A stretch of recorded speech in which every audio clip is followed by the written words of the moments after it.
Hare Krishna everyone, dear devotees, welcome back to the daily readings of Srila Prabhupada's books. And all I can do is apologize for being so late because we lost the Facebook and we had to go and change our location on my phone and on the App Store of Apple and do so many things, so therefore we're very late. But I am determined to finish the Caitanya-caritämrta tonight, plus Srila Prabhupada's concluding words, which are some of the most beautiful words he ever wrote. Srila Bhaktisiddhanta Saraswati Thakur has left us this glorious, poetic glorification of the Caitanya-caritämrta. He said, in due course, Mahapralaya, devastating floods, will inundate the entire universe. If you attempt to survive by swimming in that deluge, then do not neglect to take hold of Bhagavad Gita, Srimad Bhagavatam, and Sri Caitanya-caritämrta. Or, if you cannot hold all three, then release Bhagavad Gita. If necessary, you may also relinquish Srimad Bhagavatam, but under no circumstances release your hold on Sri Caitanya-caritämrta, for if this one book remains, then the flood can do no actual damage, because after the flood has subsided, the message of Shastra can be revived from Sri Caitanya-caritämrta alone, it being the essence of all Shastra. Jai Jai Sri Chaitanya Jai Nityananda. Jai Jai Sri Chaitanya Jai Nityananda. Jai Advaita Chandra Jai Gaura Bhakta Vrinda. Jai Advaita Chandra Jai Gaura Bhakta Vrinda. Jai Jai Sri Chaitanya Jai Nityananda. Jai Jai Sri Chaitanya Jai Nityananda. Jai Advaita Chandra Jai Gaura Bhakta Vrinda. Jai Advaita Chandra Jai Gaura Bhakta Vrinda. Jai Jai Sri Chaitanya Jai Nityananda. Jai Jai Sri Chaitanya Jai Nityananda. Jai Advaita Chandra Jaya Gaura Bhakta Vrinda. Jai Advaita Chandra Jaya Gaura Bhakta Vrinda. Hare Krishna. I hope that there's some of you still left out there because we were very late. We were more than 20 minutes late. But I pray, anyway, it will be recorded so you can watch it another time. But I hope you're there with us.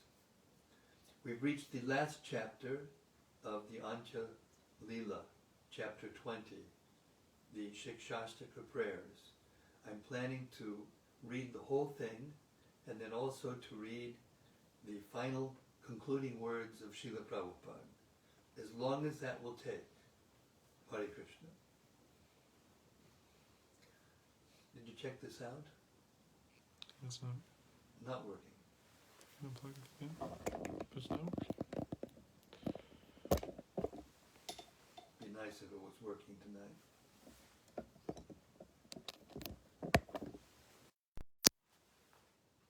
Chapter 20, the Śikṣāṣṭaka Prayers. The following summary of the 20th chapter is given by Srila Bhaktivinoda Thakur in his Amrita Pravaha Bhasha. Sri Chaitanya Mahaprabhu passed his nights tasting the meaning of the Śikṣāṣṭaka Prayers in the company of Swarup Damodar Goswami and Ramananda Roy. Sometimes he recited verses from Jayadev Goswami's Gita Govinda, from Srimad Bhagavatam, from Ramananda Roy's Jagannath Vallabha Nataka, or from Sri Bilvamangal Thakur's Krishna Karnamrita. In this way he became absorbed in ecstatic emotions. For the 12 years Sri Chaitanya Mahaprabhu lived at Jagannath Puri, he relished the taste of reciting such transcendental verses. Altogether, the Lord was present in this mortal world for 48 years. After hinting about the Lord's disappearance, the author of Sri Caitanya-caritämrta gives a short description of the entire Antya-līlā and then ends his book. Text 1. Only the most fortunate will relish the mad words of Sri Chaitanya Mahaprabhu, which were mixed with jubilation, envy, agitation, submissiveness, and grief, all produced by ecstatic, loving emotions. All glories to Lord Sri Chaitanya Mahaprabhu. All glories to Lord Nityananda. All glories to Advaita Chandra, and all glories to all the devotees of Sri Chaitanya Mahaprabhu. While Sri Chaitanya Mahaprabhu thus resided at Jagannath Puri, Nilachala, he was continuously overwhelmed day and night by separation from Krishna. Day and night he tasted transcendental blissful songs and verses with two associates, namely Swarup Damodar Goswami and Ramananda Roy. He relished the symptoms of various transcendental emotions such as jubilation, lamentation, anger, humility, anxiety, grief, eagerness, and satisfaction. He would recite his own verses, expressing their meanings and emotions, and thus enjoyed tasting them with these two friends. Sometimes the Lord would be absorbed in a particular emotion and would stay awake all night, reciting related verses and relishing their taste. In great jubilation, Sri Chaitanya Mahaprabhu said, "My dear Swarup Damodar and Ramananda Roy, know from me that chanting the holy names is the most feasible means of salvation in this age of Kali. In this age of Kali, the process of worshipping Krishna is to perform sacrifice by chanting the holy name of the Lord. One who does so is certainly very intelligent, and he attains shelter at the lotus feet of Krishna." Purport. For further information, one may refer to Antya-līlā, chapter 3, texts 77 and 78.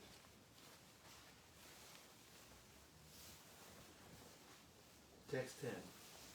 Krishna Varnam Trisha Krishnam Sangopangastriparshadam Yagyai Sankirtana Prayers Yajanti Hi Sumedasaha.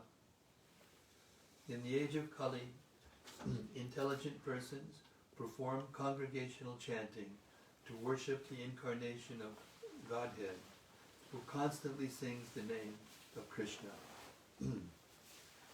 Although his complexion is not blackish, he is Krishna himself. He is accompanied by his associates, servants, weapons, and confidential companions. Purport. This verse is spoken by Saint Karabhajan in Srimad Bhagavatam 11.5.32. For further information, see Antya-līlā, chapter 3, text 52. Text 11. Simply by chanting the holy name of Lord Krishna, one can be freed from all undesirable habits. This is the means of awakening all good fortune and initiating the flow of waves of love for Krishna. Cheto Darpanam Arjanam Bhavamaha Davagni Nivapanam Shreyak Kairava Chandrika Vitaranam Vidyavadu Jivanam Anandam Buddhi Vardhanam Pratipadam Purnamrita Swadanam Sarvatma Snapadam Padam Vijayate Sri Krishna Sankirtanam. Let there be all victory for the chanting of the holy name of Lord Krishna, which can cleanse the mirror of the heart and stop the miseries of the blazing fire of material existence. That chanting is the waxing moon that spreads the white lotus of good fortune for all living entities. It is the life and soul of all education. The chanting of the holy name of Krishna expands the blissful ocean of transcendental life. It gives a cooling effect to everyone and enables one to taste full nectar at every step. Purport. This is the first verse of Sri Chaitanya Mahaprabhu's Śikṣāṣṭaka. The other 7 verses are found in texts 16, 21, 29, 32, 36, 39, and 47. Text 13. By performing congregational chanting of the Hare Krishna mantra, one can destroy the sinful condition of material existence, purify the unclean heart, and awaken all varieties of devotional service. The result of chanting is that one awakens his love for Krishna and tastes transcendental bliss. Ultimately, one attains the association of Krishna and engages in his devotional service, as if immersing oneself in a great ocean of love. Lamentation and humility awoke within Sri Chaitanya Mahaprabhu, and he began reciting another of his own verses. By hearing the meaning of that verse, one can forget all unhappiness and lamentation. Nam nam akari bahuda nija sarva shaktis chacharpita niyamatak smarane nakalaha etadrishi tavikripa bhagavan mamapi durdaivam idvishamiha janina nuragaha. My Lord, O Supreme Personality of Godhead, in your holy name there is all good fortune for the living entity, and therefore you have many names, such as Krishna and Govinda, by which you expand yourself. You have invested all your potencies in those names, and there are no hard and fast rules for remembering them. My dear Lord, although you bestow such mercy upon the fallen conditioned souls by liberally teaching your holy names, I am so unfortunate that I commit offenses while chanting the holy name, and therefore I do not achieve attachment for chanting. 17.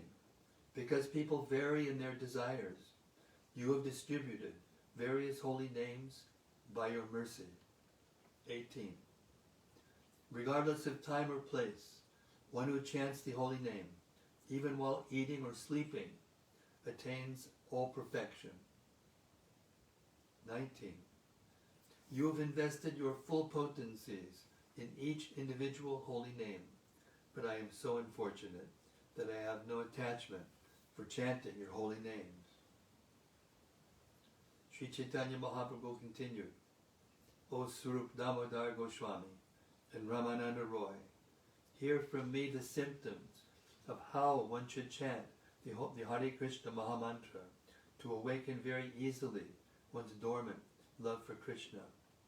21. Trinadapi sunichina, tarodapi sihishnuna, amanina manadena, kirtaniya siddhahari. One who thinks himself lower than the grass, who is more tolerant than a tree, and who does not expect personal honor, but is always prepared to give all respect to others, and can very easily always chant the holy name of the Lord. 22. These are the symptoms of one who chants the Hare Krishna Maha Mantra. Although he is very exalted, he thinks himself lower than the grass on the ground, and like a tree, he tolerates everything in 2 ways. 23. When a tree is cut down, it does not protest, and even when drying up, it does not ask anyone for water. 24. The tree delivers its fruits, flowers, and whatever else it possesses to anyone and everyone. It tolerates scorching heat and torrents of rain, yet it still gives shelter to others. 25. Although a Vaishnava is the most exalted person, he is prideless and gives all respect to everyone, knowing everyone to be the resting place of Krishna. 26. If one chants the holy name of the Lord in this manner, he will certainly awaken his dormant love for Krishna's lotus feet. 27. As Lord Chaitanya spoke in this way, his humility increased, and he began praying to Krishna to be able to discharge pure devotional service. 28. Wherever there is a relationship of love of Godhead, its natural symptoms is that the devotee does not think himself a devotee. Instead, he always thinks that he has not even a drop of love for Krishna. Purport. Srila Bhaktisiddhanta Saraswati Thakur comments that persons who are actually very poor because they possess not even... Srila Bhaktisiddhanta Saraswati Thakur comments that persons who are actually very poor because they possess not even a drop of love of Godhead or pure devotional service falsely advertise themselves as great devotees, although they cannot at any time relish the transcendental bliss of devotional service. A class of so-called devotees known as the Prakrita Sahajyas sometimes display devotional symptoms to exhibit their good fortune.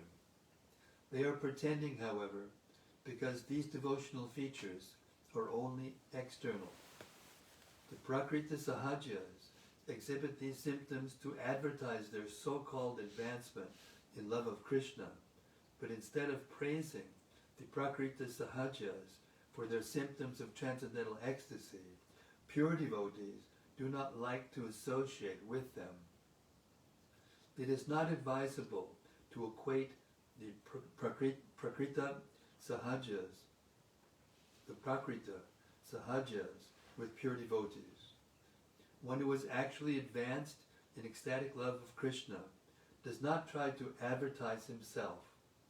Instead, he endeavors more and more to render service to the Lord. The Prakrita Sahajyas sometimes criticize pure devotees by calling them philosophers, learned scholars, knowers of the truth, or minute observers, but not devotees. On the other hand, they depict themselves as the most advanced, transcendentally blissful devotees, deeply absorbed in devotional service and mad to taste transcendental mellows. They also describe themselves as the most advanced devotees in spontaneous love, as knowers of transcendental mellows, as the topmost devotees in conjugal love of Krishna, and so on. Not actually knowing the transcendental nature of love of God, they accept their material emotions to be indicative of advancement. In this way, they pollute the process of devotional service. To try to become writers of Vaishnava literature, they introduce their material conceptions of life into pure devotional service. Because of their material conceptions, they advertise themselves as knowers of transcendental mellows, but they do not understand the transcendental nature of devotional service. Text 29. Nadanam najanam nasundarim kavitam va jagadisha kamaye mama janmani janmanishware bhavatad bhaktir ahai tuki twayi. O Lord of the universe, I do not desire material wealth, materialistic followers, a beautiful wife, or fruitive activities described in flowery language. All I want, life after life, is unmotivated devotional service to you. Text 30. My dear Lord Krishna, I do not want material wealth from you, nor do I want followers, a beautiful wife, or the results of fruitive activities. I only pray that by your causeless mercy, you give me pure devotional service to you, life after life. Text 31. In great humility, considering himself a conditioned soul of the material world, Sri Chaitanya Mahaprabhu again expressed his desire to be endowed with the service to the Lord. 32. Ainanda tanuja kinkaram patitam mam vishame bhavam budao kripaya tavapada pankaja stitaduli sadrisham vichintiya. O my Lord, O Krishna, son of Maharaj Nanda, I am your eternal servant, but because of my own fruitive acts, I have fallen into this horrible ocean of nations. Now please be causelessly merciful to me. Consider me a particle of dust at your lotus feet. 33. I am your eternal servant, but I forgot your lordship. Now I have fallen into the ocean of nations and have been conditioned by the external energy. 14. Be causelessly merciful to me by giving me a place with the particles of dust at your lotus feet, so that I may engage in the service of your lordship as your eternal servant. 35. Natural humility and eagerness then awoke in Lord Sri Chaitanya Mahaprabhu. He prayed to Krishna to be able to chant the Mahamantra in ecstatic love. 36. Nayanam galara shrudariya vadanam gadgada rudaya gurgira pulakaya nichitam papu kada tavanama rahane bhavishyati. My dear Lord, when will my eyes be beautified by filling with tears that constantly glide down as I chant your holy name? When will my voice falter and all the hairs on my body stand erect in transcendental happiness as I chant your holy name? 37. Without love of Godhead, my life is useless. Therefore I pray that you accept me as your servant and give me the salary of ecstatic love of God. 38. Separation from Krishna awoke various mellows of distress, lamentation, and humility. Thus Sri Chaitanya Mahaprabhu spoke like a crazy man. Yugayitam nimeshena chakshusha pravishayitam shunyayitam jagat sarvam Govinda vidahena me. My Lord Govinda, because of separation from you, I consider even a moment a great millennium. Tears flow from my eyes like torrents of rain, and I see the entire world as void. Text 40. In my agitation, a day never ends, for every moment seems like a millennium. Pouring incessant tears, my eyes are like clouds in the rainy season. 41. The three worlds have become void because of separation from Govinda. I feel as if I were burning alive in a slow fire. 42. Lord Krishna has become indifferent to me just to test my love, and my friends say, better to disregard him. 43. While Srimati Radharani was thinking in this way, the characteristics of natural love became manifest because of her pure heart.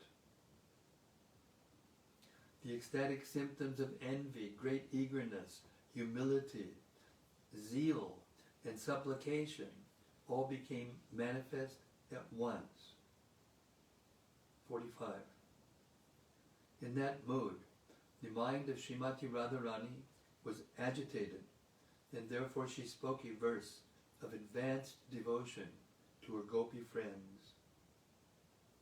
In the same spirit of ecstasy, Sri Chaitanya Mahaprabhu recited that verse, and as soon as he did so, he felt like Srimati Radharani. 47.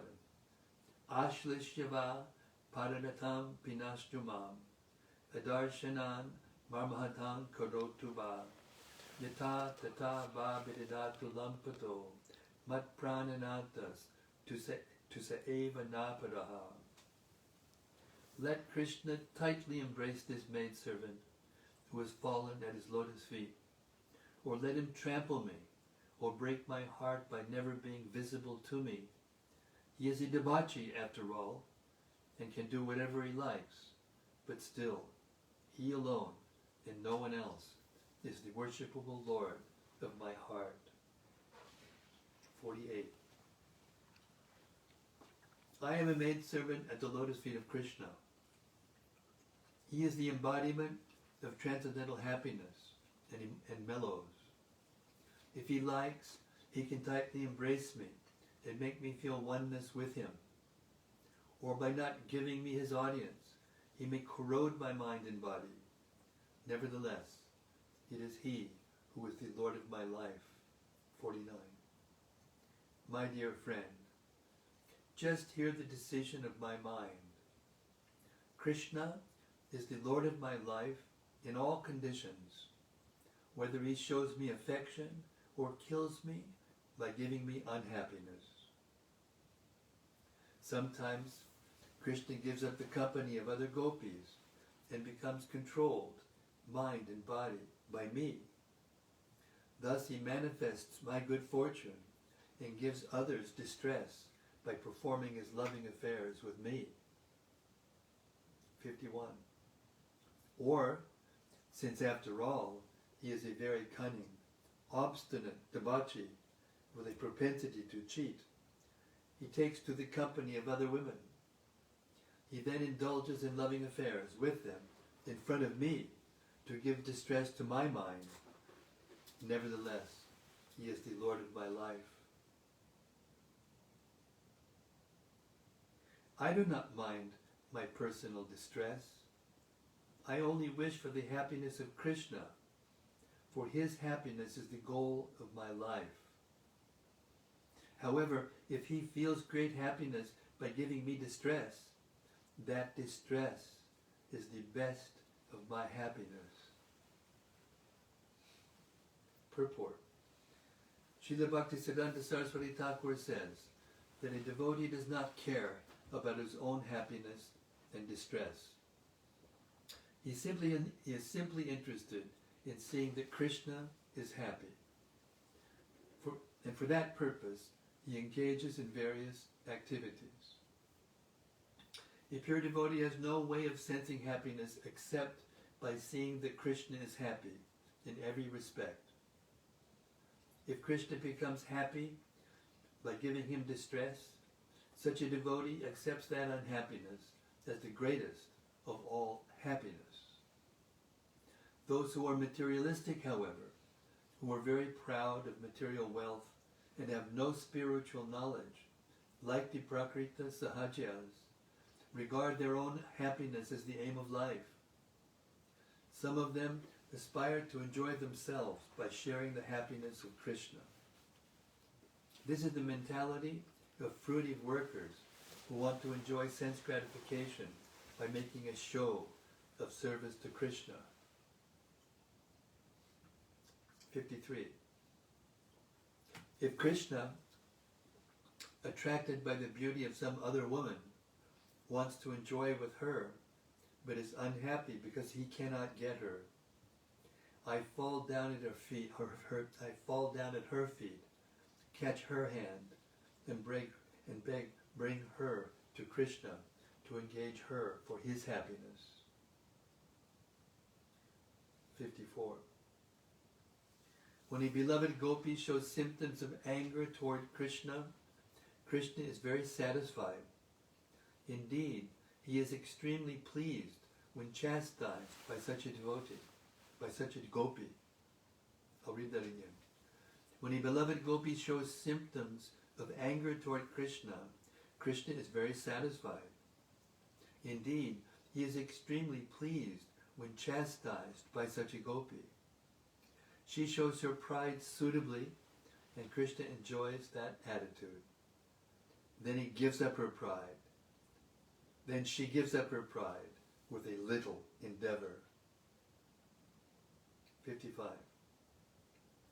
Why does a woman continue to live who knows that Krishna's heart is unhappy, but who still shows her deep anger toward him? She is interested in her own happiness. I condemn such a woman to be struck on the head with a thunderbolt. We simply want the happiness of Krishna. Purport. A devotee who is satisfied only with his own sense gratification certainly falls down from the service of Krishna. Being attracted by material happiness, he later joins the Prakriti Sahajas, who are considered to be non-devotees.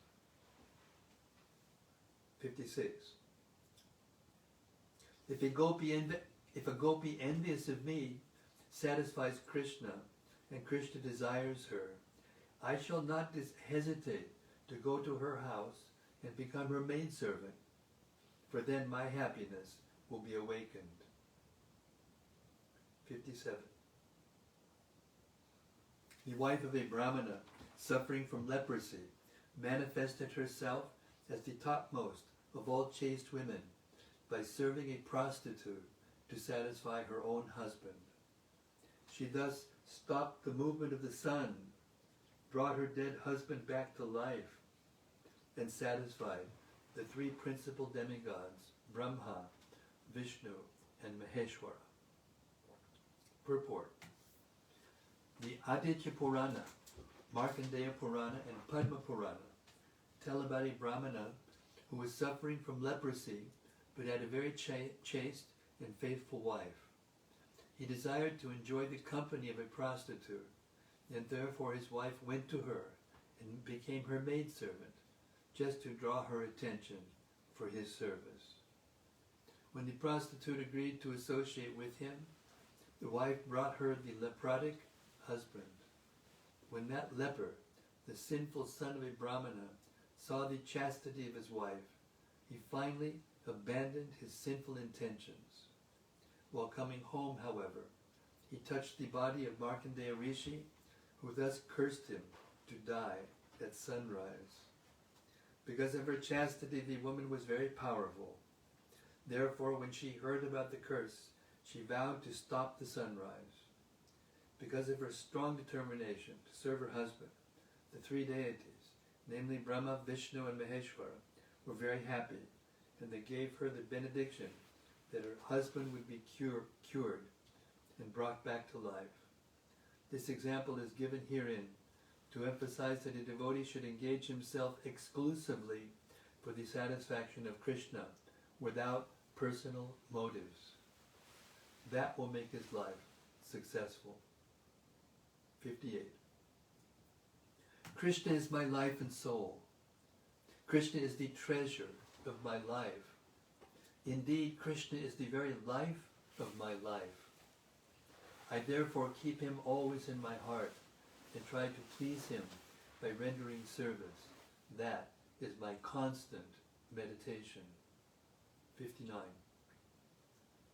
My happiness is in the service of Krishna, and Krishna's happiness is in union with me. For this reason, I give my body in charity to the lotus feet of Krishna, who accepts me as his loved one and calls me his most beloved.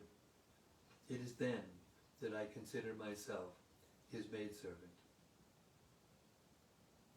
Service to my lover is the home of happiness and is more sweet than direct union with him.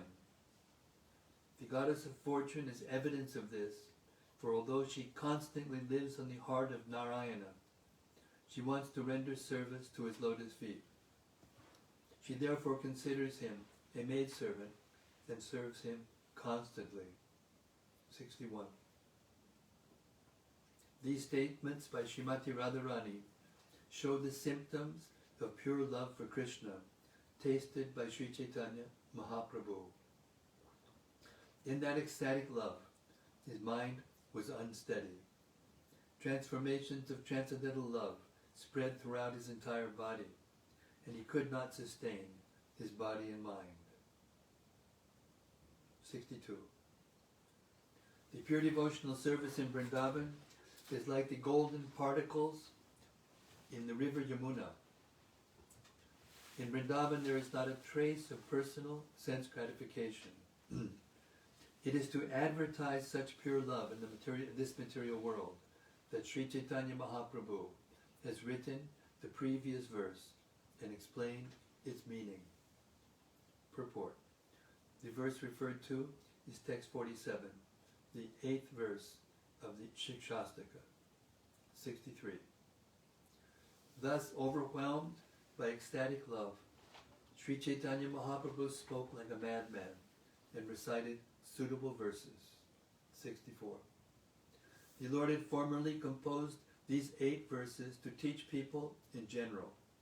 Now he personally tasted the meaning of the verses which are called the Śikṣāṣṭaka.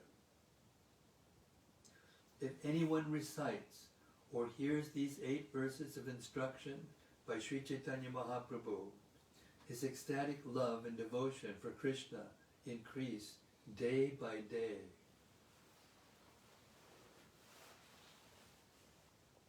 Although Sri Caitanya Mahaprabhu is as deep and grave as millions of oceans, when the moon of his various emotions rises, he becomes restless.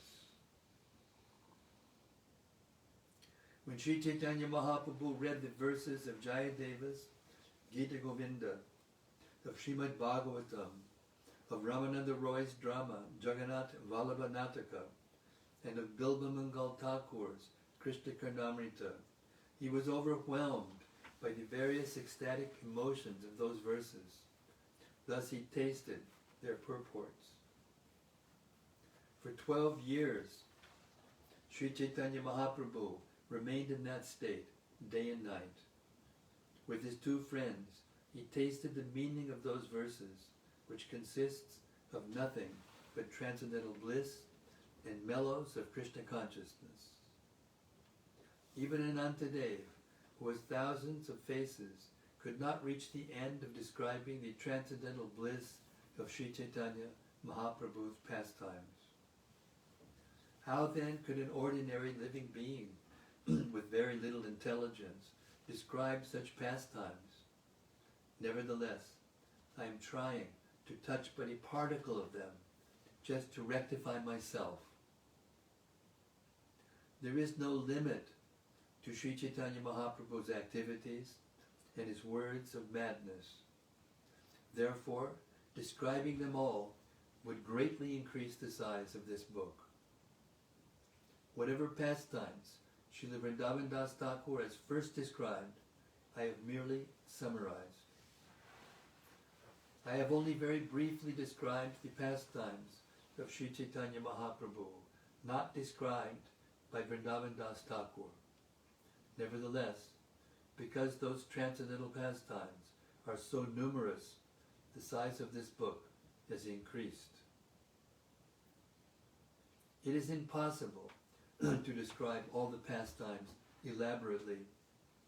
I shall therefore end this description and offer them my respectful obeisances. What I have described gives merely an indication, but by following this indication, one may obtain a taste of all the pastimes of Sri Caitanya Mahaprabhu. I cannot understand the very deep, meaningful pastimes of Sri Caitanya Mahaprabhu. My intelligence cannot penetrate them, and therefore I could not properly describe them.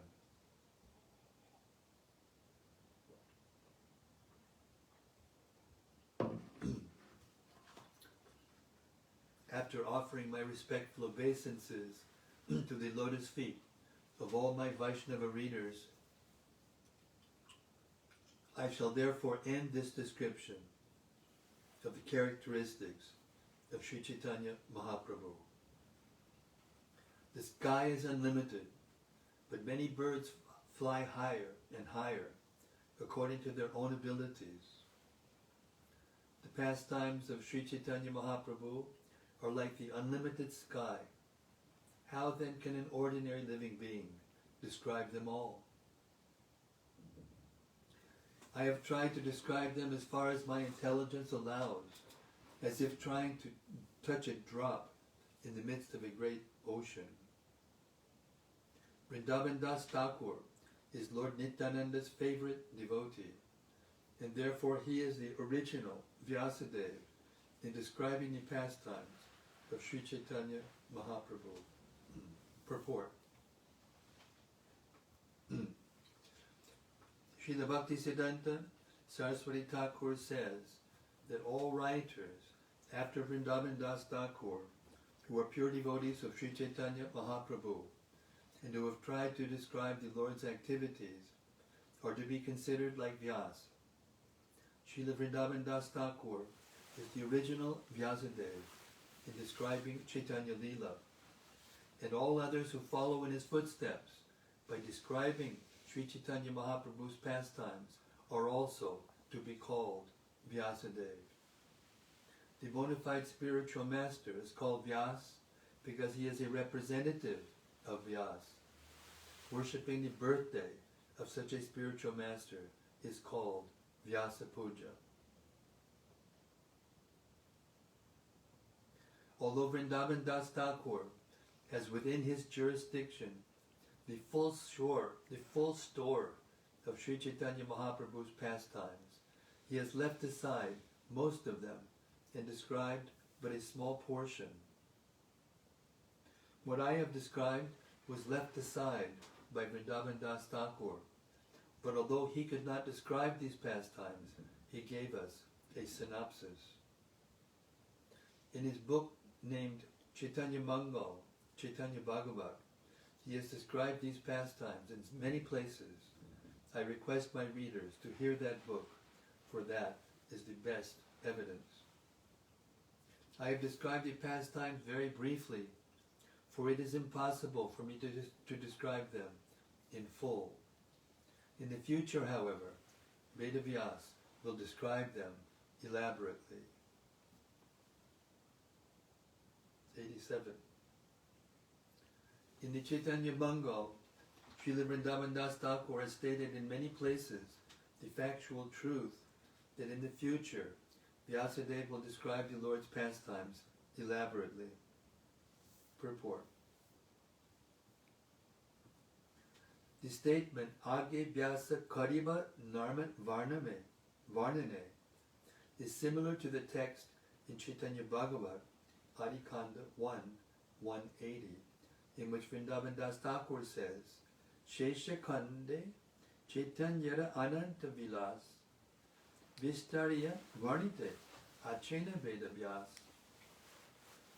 The unlimited pastimes of Sri Chaitanya Mahaprabhu will be described by Vyasadeva in the future.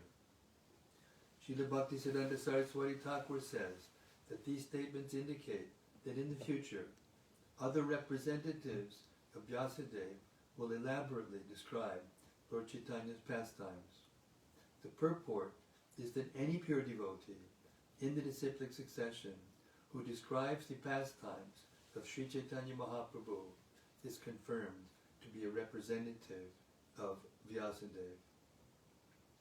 The ocean, text 88, the ocean of nectarian pastimes of Sri Chaitanya Mahaprabhu is like the ocean of milk. According to his thirst, Vrindavan Das Thakur filled his pitcher and drank from that ocean. Whatever remnants of milk Vrindavan Das Thakur has given me are sufficient to fill my belly. Now my thirst is completely satiated. 1991. I am a very insignificant living being, like a small red-beaked bird. Just as such a bird drinks the water of the sea to quench its thirst, so I have touched only a drop of the ocean of Sri Chaitanya Mahaprabhu's pastimes.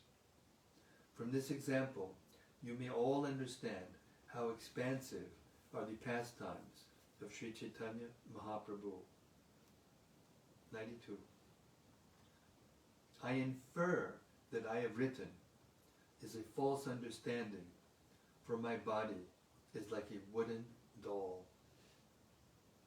93.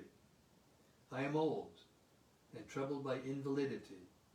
I am almost blind and deaf. My hands tremble, and my mind and intelligence are unsteady.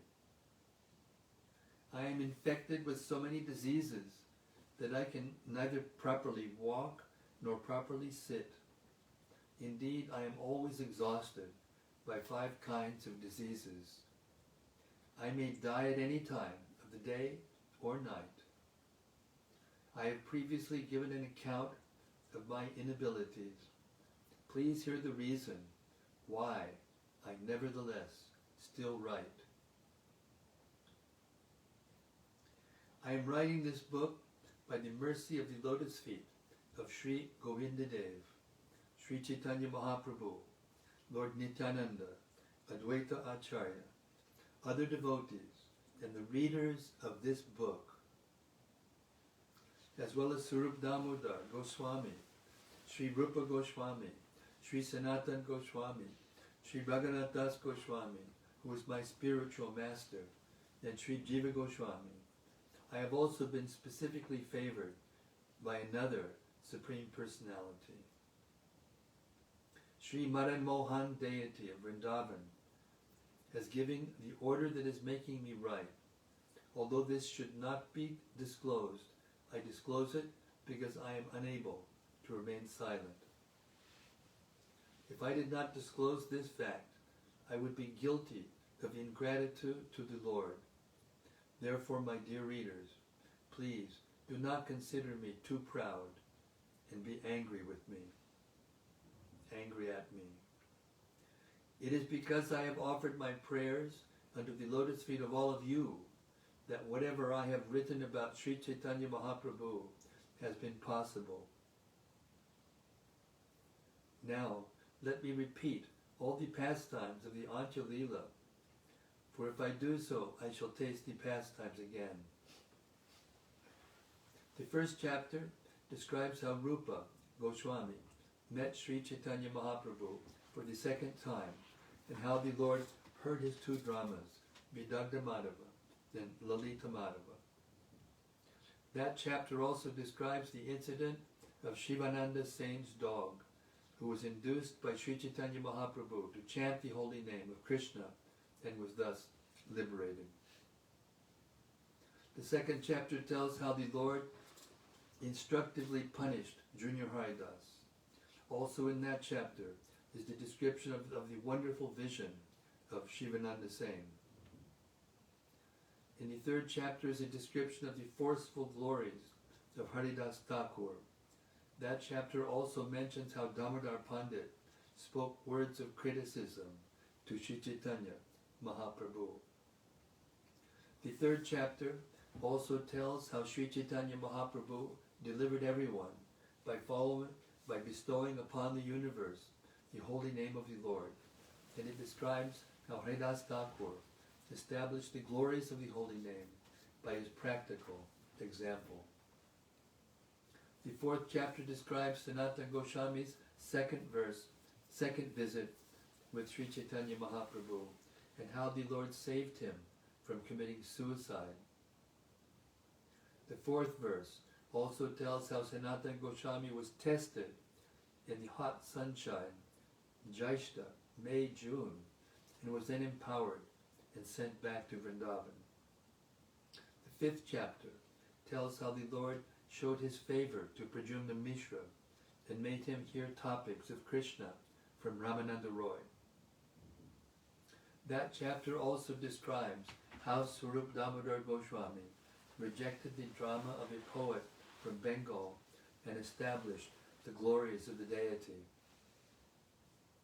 The sixth chapter describes how Raghunath Das Goswami met Sri Chaitanya Mahaprabhu and performed the chipped rice festival in accordance with Nityananda Prabhu's order.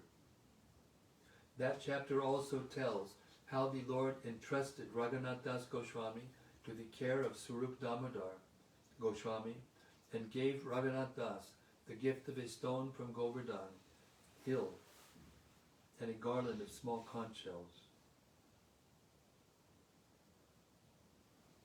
The 7th chapter tells how Sri Chaitanya Mahaprabhu met Balabhabata and dismantled his false pride in various ways. The 8th chapter describes the arrival of Ramachandra Puri and how Sri Chaitanya Mahaprabhu minimized his eating due to fear of him. In the 9th chapter is a description of how Gopinath Patanayaka was delivered and how the people of the three worlds were able to see Sri Chaitanya Mahaprabhu. In the 10th chapter I have described how Sri Chaitanya Mahaprabhu tasted the food given by his devotees. And I have also described the assortments of the bags of Raghava Pandit. Also in that chapter is the description of how the Lord examined Govinda and how he danced in the temple. The 11th chapter describes the disappearance of Haridas Thakur and how Sri Chaitanya Mahaprabhu, the Supreme Personality of Godhead, showed his affection for his devotees. 120. In the 12th chapter are descriptions of how Jagadananda Pandit broke a pot of oil and how Lord Nityananda chastised Shivananda Sain. The 13th chapter tells how Jagadananda Pandit went to Mathura and returned, and how Sri Chaitanya Mahaprabhu, by chance, heard a song sung by a Devadasi dancing girl. Also in the 13th chapter is an account of how Raghunath Bhatta met Sri Chaitanya Mahaprabhu, who by his causeless mercy sent him to Vrindavan. The 14th chapter describes the beginning of the Lord's spiritual trance, in which his body was at Jagannath Puri, but his mind was in Vrindavan. Also in that chapter is a description of how Sri Chaitanya Mahaprabhu fell down in front of the Singadwara gate of the Jagannath temple. His bones separated at the joints, and how various transcendental symptoms awakened in him. Also in that chapter is the description of how Sri Chaitanya Mahaprabhu ran toward Śikṣāṣṭaka Parvata and spoke like a madman. In the 15th chapter is a description of how Sri Chaitanya Mahaprabhu entered a garden on the seashore and mistook it for Vrindavan. Also in that chapter is the description of the attraction of Lord Chaitanya's 5 senses to Krishna. Also in that chapter is a description of the attraction of Lord Chaitanya's 5 senses to Krishna and how he searched for Krishna in the Rasa dance. The 16th chapter tells how Sri Chaitanya Mahaprabhu showed his mercy to Kalidas and thus demonstrated the result of eating the remnants of the food of Vaishnavas. It also describes how Shivananda's son composed a verse and how the doorkeeper of the Singadwara showed Krishna to Sri Chaitanya Mahaprabhu. Also in that chapter, the glories of Mahaprasadam are explained, and a verse is tasted describing the effect of nectar from the lips of Krishna.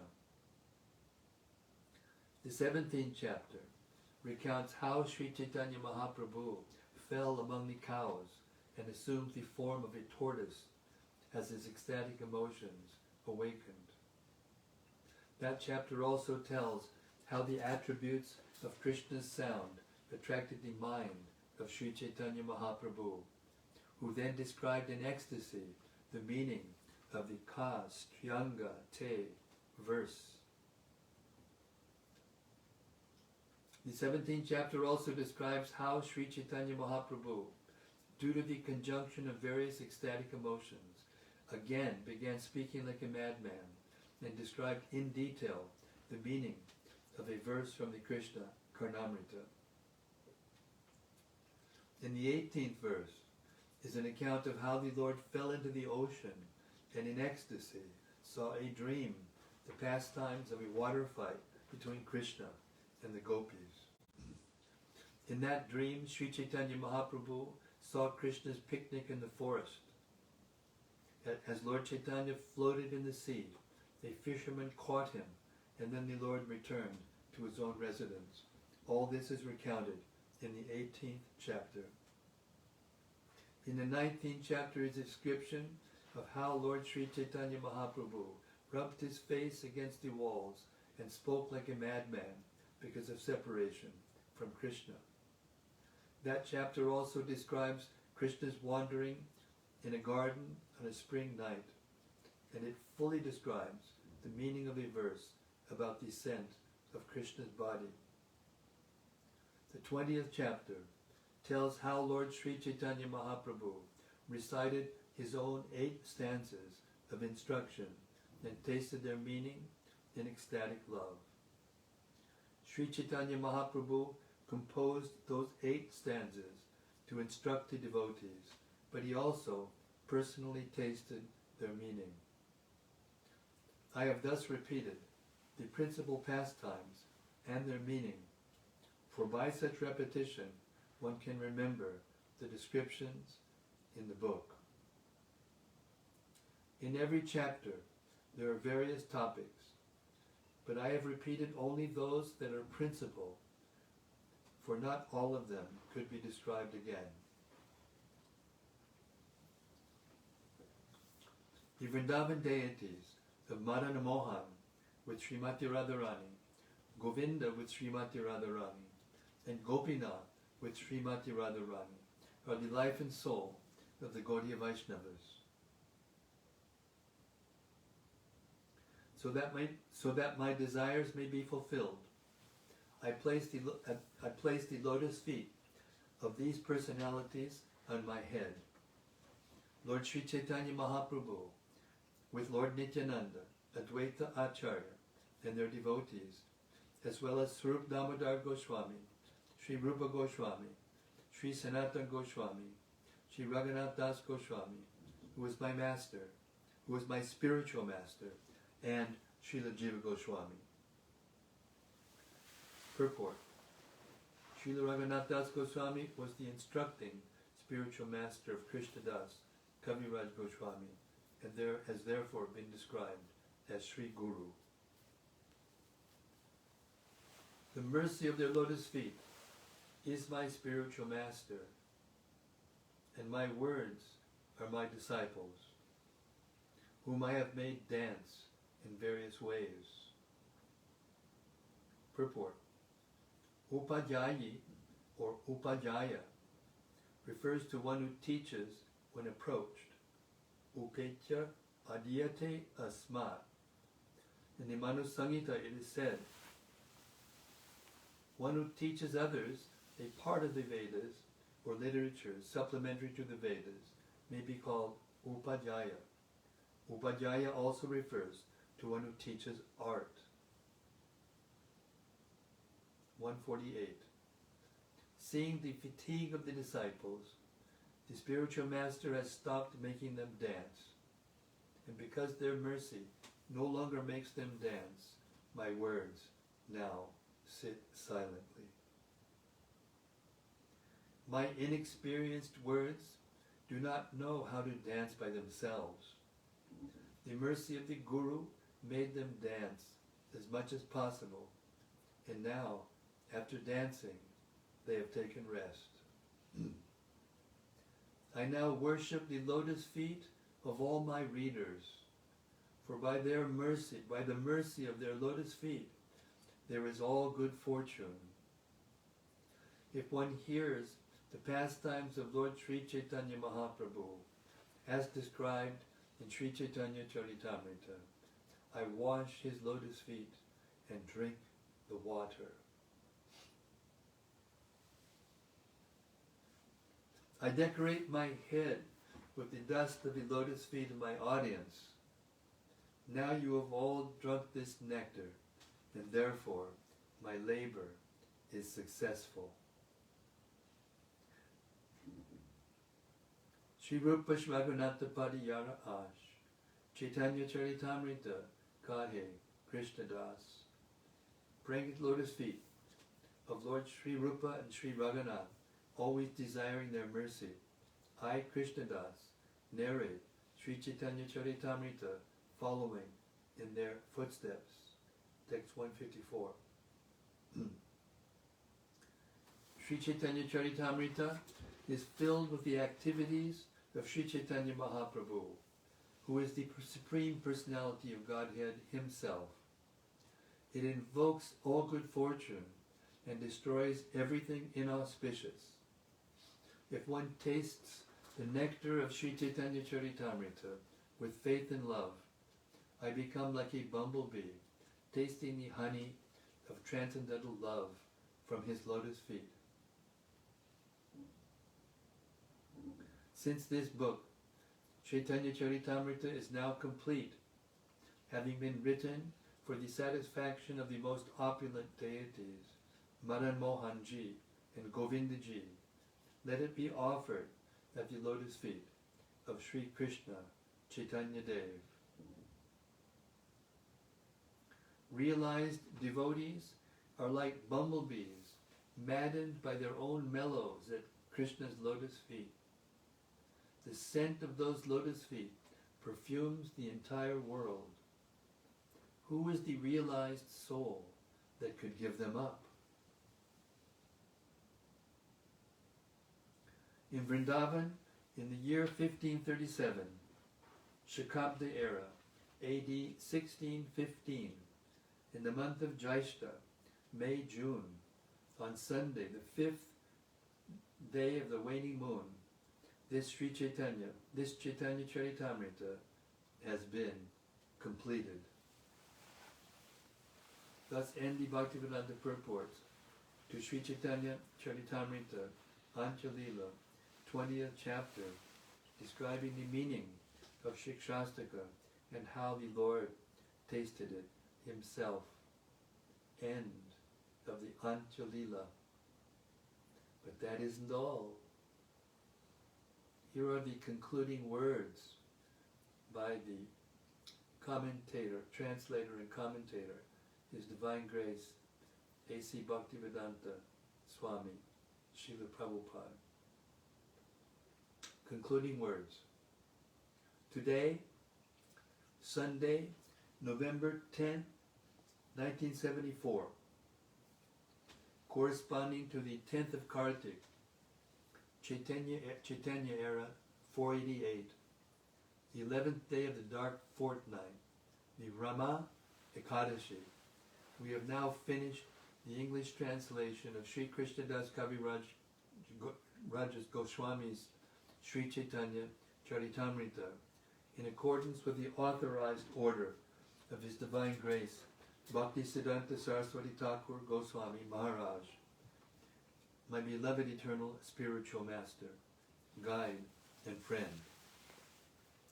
Although according to material vision, His Divine Grace Srila Bhaktisiddhanta Saraswati Thakur, Prabhupada, passed away from this material world on the last day of December, 1936, I still consider His Divine Grace to be always present with me by His Vani, His words.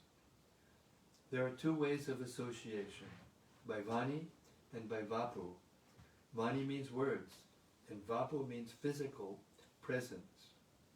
Physical presence is sometimes appreciable and sometimes not, but Vani continues to exist eternally.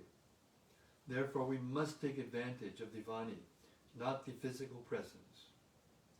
The Bhagavad Gita, for example, is the Vani of Lord Krishna. Although Krishna was personally present 5,000 years ago and is no longer physically present from the materialistic world point of view, the Bhagavad Gita continues. In this connection, we may call to memory the time when I was fortunate enough to meet His Divine Grace, Srila Prabhupada, sometime in the year 1922. Srila Prabhupada had come to Calcutta from Sridham Mayapur to start the missionary activities of the Gaudiya Math. He was sitting in a house at Ultadanga when, through the inducement of an intimate friend, the late Sriman Narendranath Mullik, I had the opportunity to meet His Divine Grace for the first time. I do not remember the actual date of the meeting, but at that time I was one of the managers of Dr. Bose's laboratory in Calcutta. I was a newly married young man, addicted to Gandhi's movement and dressed in khadi. Fortunately, even at our first meeting, His Divine Grace advised me to preach the cult of Sri Chaitanya Mahaprabhu in English in the Western countries. Because at that time I was a complete nationalist, a follower of Mahatma Gandhi's, I submitted to His Divine Grace that unless our country were freed from foreign subjugation, no one would hear the message of Sri Chaitanya Mahaprabhu seriously. Of course, we had some argument on this subject, but at last I was defeated and convinced that Sri Chaitanya Mahaprabhu's message is the only panacea for suffering humanity. I was also convinced that the message of Sri Chaitanya Mahaprabhu was then in the hands of a very expert devotee, and that surely the message of Sri Chaitanya Mahaprabhu would spread all over the world. I could not, however, immediately take up his instruction to preach, but I took his words very seriously and was always thinking of how to execute his order, although I was quite unfit to do so. In this way I passed my life as a householder until 1950, when I retired from family life as a vanaprastha. With no companion, I loitered here and there until 1958, when I took sannyas. Then I was completely ready to discharge the order of my spiritual master. Previously, in 1936, just before His Divine Grace passed away, I wrote him a letter when he was at Jagannath Puri, asking what I could do to serve him. In reply, he wrote me a letter dated 13 December 1936, ordering me in the same way to preach in English the cult of Sri Chaitanya Mahaprabhu, as I had heard it from him. After he passed away, I started the fortnightly magazine Back to Godhead, sometime in 1944, and tried to spread the cult of Sri Chaitanya Mahaprabhu through this magazine. After I took sannyas, a well-wishing friend suggested that I write books instead of magazines. Magazines, he said, might be thrown away, but books remain perpetually. Then I attempted to write Srimad Bhagavatam. Before that, when I was a householder, I had written on Srimad Bhagavad Gita and had completed about 1,100 pages, but somehow or other the manuscript was stolen. In any case, when I published Srimad Bhagavatam, first canto, in 3 volumes in India, I thought of going to the USA. By the mercy of His Divine Grace, I was able to come to New York on September 17, 1965. Since then, I have translated many books, including Srimad Bhagavatam, the Bhakti Rasamrita Sindhu, Teachings of Lord Chaitanya, the Summary, and many others. In the meantime, I was induced to translate Sri Caitanya-caritämrta and publish it in an elaborate version. In the leisure time in later life, His Divine Grace Bhaktisiddhanta Saraswati Thakur would simply read Sri Caitanya-caritämrta. It was his favorite book. He used to say that there would be a time when foreigners would learn the Bengali language to read the Caitanya-caritämrta. The work on this translation began about 18 months ago. Now, by the grace of Sri Chaitanya Mahaprabhu and His Divine Grace, Bhaktisiddhanta Saraswati Thakur, it is finished. In this connection, I have to thank my American disciples, especially Srimad Pradyumna Das Adhikari, Srimad Jayadvaita Das Brahmachari, and many other boys and girls who are sincerely helping me in writing, editing, and publishing all these literatures. I think that it is divine grace, Bhaktisiddhanta Saraswati Thakur is always seeing my activities and guiding me within my heart by his words. As it is said in Srimad Bhagavatam, Tene Brahmarida Ya Adi Kavaye. Spiritual inspiration comes from within the heart, wherein the Supreme Personality of Godhead, in his Paramatma feature, is always sitting with all his devotees and associates. It is to be admitted that whatever translation work I have done is through the inspiration of my spiritual master, because personally I am most insignificant and incompetent to do this materially impossible work. I do not think myself a very learned scholar, but I have full faith in the service of my spiritual master, His Divine Grace, Srila Bhaktisiddhanta Saraswati Thakur. If there is any credit to my activities of translating, it is all due to His Divine Grace. Certainly, if His Divine Grace were physically present at this time, it would have been a great occasion for jubilation. But even though He is not physically present, I am confident that He is very much pleased by this work of translation. He was very fond of seeing many books published to spread the Krishna consciousness movement. Therefore, our society, the International Society for Krishna Consciousness, has been formed to execute the order of Sri Chaitanya Mahaprabhu and His Divine Grace, Srila Bhaktisiddhanta Saraswati Thakur. It is my wish that devotees of Lord Chaitanya all over the world enjoy this translation, and I am glad to express my gratitude to the learned men in the Western countries who are so pleased with my work that they are ordering in advance all my books that will be published in the future. On this occasion, therefore, I request my disciples who are determined to help me in this work to continue their cooperation fully, so that philosophers, scholars, religionists, and people in general all over the world will benefit by reading our transcendental literatures, such as Srimad Bhagavatam and Sri Caitanya-caritämrta.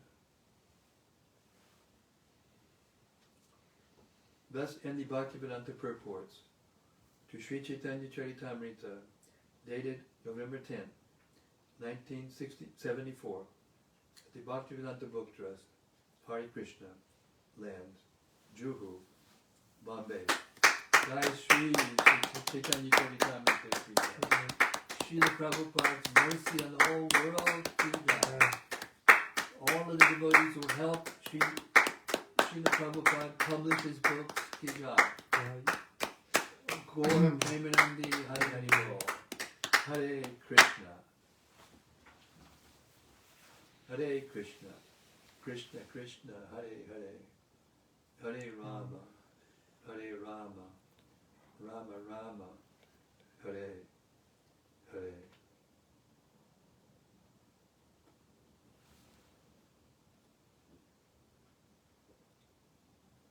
So, we can't see beyond this room. Our eyes are limited.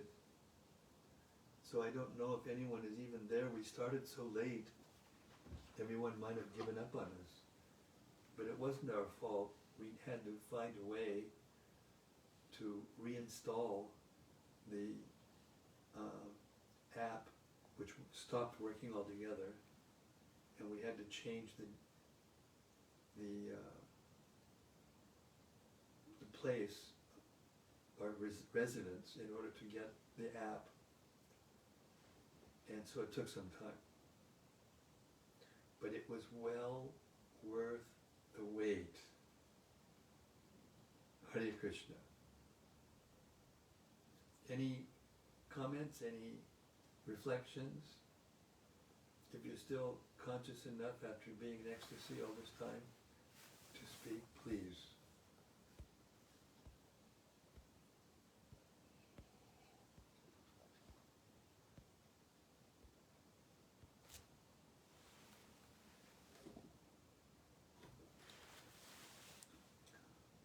Something from Prabhupada. Braj Ballabha is out of the gates first again in the last chapter. Go ahead. He says, is it right that only Krishna can grant pure bhakti to a devotee? That there is no other way to attain it? Or as you say, to have Krishna pick us? Well, Lord Krishna must choose us in order for him to appear to us. But there are other commentaries by our acharyas, especially Vishwanath Chakravarti Thakur, who says at the beginning of his Madhurya Kadambini that bhakti is actually self-reliant. Bhakti is the source of bhakti. So bhakti awakens in the heart of the devotee who is very eager to see Krishna. Then Krishna chooses us and appears to us. But it is the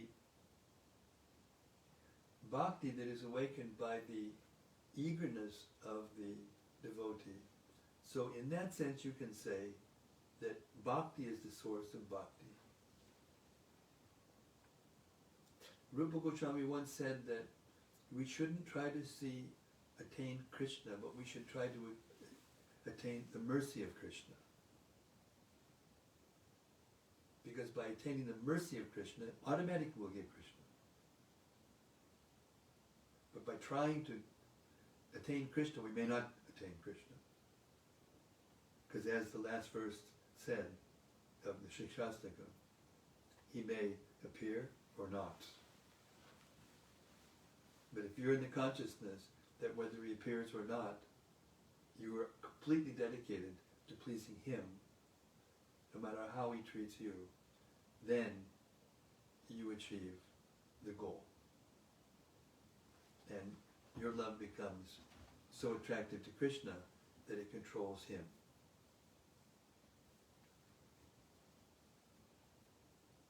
And no one can do that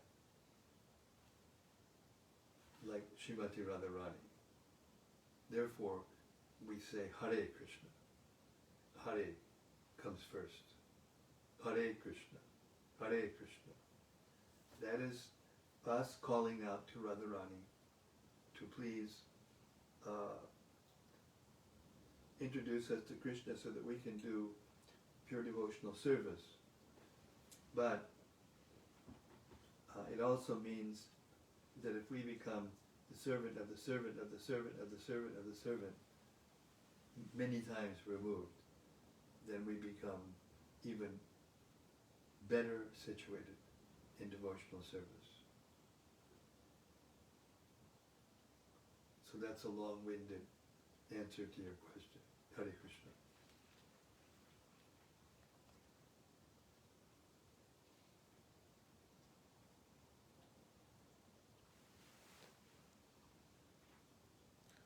Bhakti Ben says, thank you, Maharaj. Thank you, Ben, for your attendance in these readings. It's enlivening.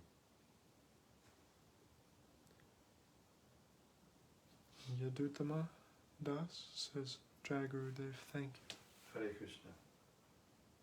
Shantarupa Devi Dasi says, thank you so much, Maharaj. Please accept my humble obeisances. All glories to Srila Prabhupada.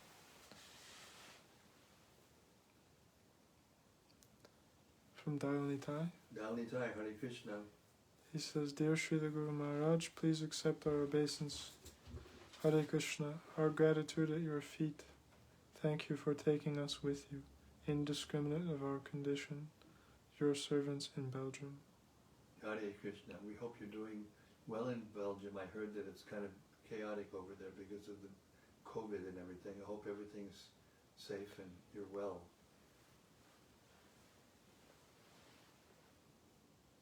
Rati Manjari. Hare Krishna, Rati.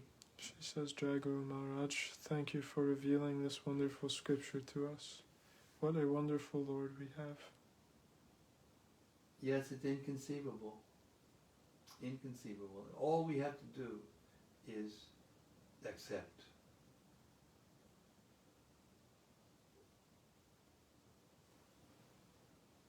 Lord Chaitanya came to give himself and to give Krishna to everyone. We just have to accept. I know there's so many obstacles because of our previous activities and mentality we have achieved in this Kali Yuga, but still, we just have to accept. And when we do, and there's nothing else but service to Krishna, Chaitanya Mahaprabhu, then our spiritual master, then we will get everything. Hare Krishna. And a comment from Vilas Manjari. Oh, Vilas Manjari, I promised to send you my prayers, but I haven't had time. I'm just swamped over here. Things are changing so quickly. But it's on my to-do list. Oh, this may be the other Vilas Manjari. There's one in Australia and one in somewhere else. New Vrindavan? Vilasini in New Vrindavan, I think. Yeah, New Vrindavan. So this is, I think, Oh, Australia. Vilasini is different than Vilas Manjari. Okay, got it. So Vilas Manjari, she says, Dear Maharaj, please accept my most humble obeisances. Thank you for reading Sri Caitanya-caritämrta with love and faith every day. I'm going to miss reading this book daily.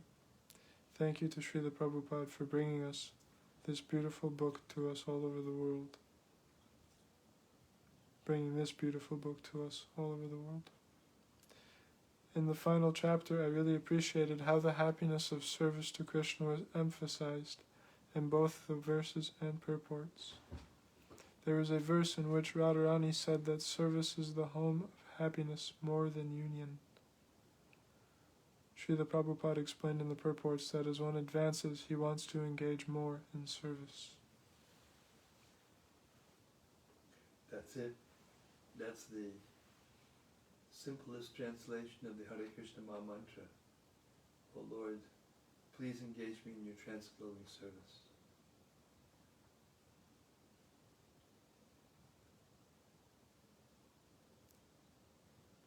From Vrajaloka, Devi Dasi. Vrajaloka, Hare Krishna. She says, Hare Krishna, dear Guru Maharaj, please accept my humble obeisances, all glories to Srila Prabhupada. Thank you so much for leading us through this nectarian book and sharing with us your love and affection to Lord Chaitanya's pastimes and Srila Prabhupada. Today's reading was so special. Next to these beautiful verses of this chapter, for me what was so astonishing was to hear the verses of Krishnadas Kaviraj Goswami's humility to his readers and also Srila Prabhupada's humility. By the association of their mood and yours too, I feel my heart starting to change. Thank you so much, Hare Krishna, your servant, Vrajaloka Devi Das. Well, Hare Krishna Vrajaloka. Now, there's a verse in the Caitanya-caritämrta in the 5th chapter of the Antya-līlā, you might remember, in which the books of Sanatana Goswami were being listed, and Srila Prabhupada made the profound comment that if you want to understand Krishna and Krishna devotees and devotional service, then you must read this book. At that time, that book was not translated properly. And the commentary, the Darshanik commentary, had never been translated into English in all the 400 and some odd years, more, almost 500 years. So, Gopi Puranananda Prabhu, my dear godbrother who passed away in Govardhan many years ago,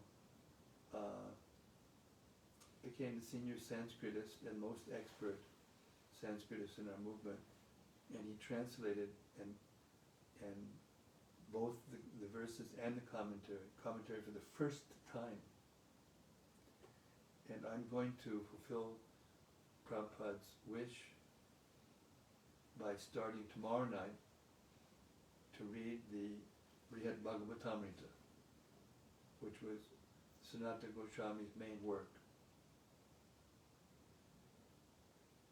So we're just continuing on, because Chaitanya Mahaprabhu told Sanatana Goswami to write books, and now we're going to read one of those books that was translated and edited by myself and Jayadvaita Maharaj, and of course Jayadvaita Maharaj's polish edit, which what made the book what it was, the English.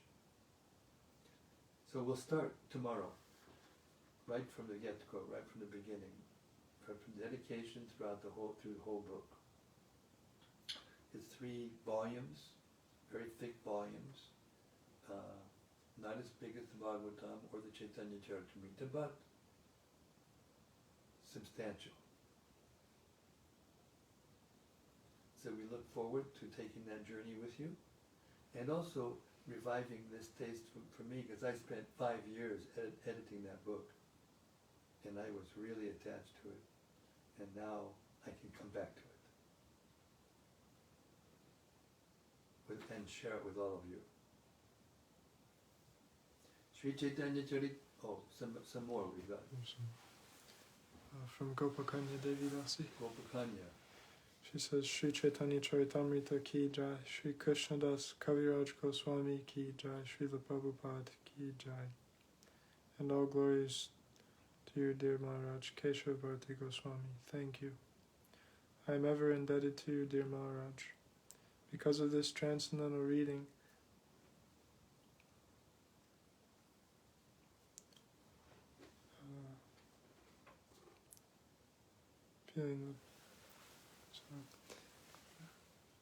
she's feeling in her heart the loss of her Gurudev, Bhakti Churu Maharaj. Oh, separation from Bhakti Churu Maharaj. Now I am feeling like he is always in my heart as Paramatma and guiding me, and giving me this chance to hear from you every day and be more fixed in devotional service, to reach him, to live in his instructions. I am very emotional today, hoping and praying that I can have your darshan physically soon and have your association, maybe in Sri Vrindavan Dham, Govardhan. Hare Krishna, thank you again and again. Well, thank you for helping me to render service to His Holiness Srila Bhakti Churu Sai Maharaj, one of my dear friends. So I did some service for him by enlivening you and remembering him. So I'm very happy. Thank you. Rati Manjari says, we wish we could be with you now personally to thank you properly and have a big kirtan. Please accept our garland of gratitude. Jai, thank you so much, Rati. Thank you. So now we have on this also will be put onto YouTube. So now we have the whole Gita, the whole Caitanya-caritämrta, the whole Bhagavatam, the whole Caitanya-caritämrta recorded, archived in the YouTube. Pretty nice, huh?